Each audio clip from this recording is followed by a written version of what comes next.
Ako ang gabay sa gitna ng dilim, ang tanod ng karagatan.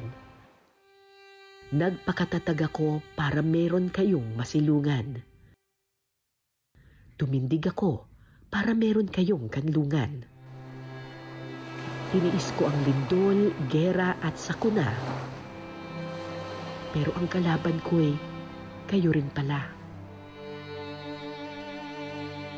Sana pahalagahan niyo rin ako tulad ng pagpapahalaga ko sa inyo.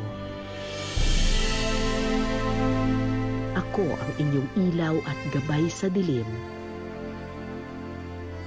Sana ako'y tulungan niyo rin. Ako ang saksi sa nakaraan. At ayoko pang magpaalam.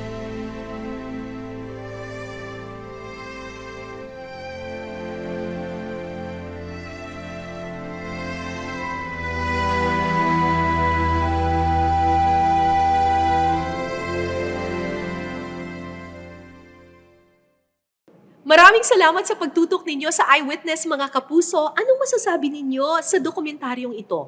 I-comment nyo na yan. Tapos mag-subscribe na rin kayo sa GMA Public Affairs YouTube channel.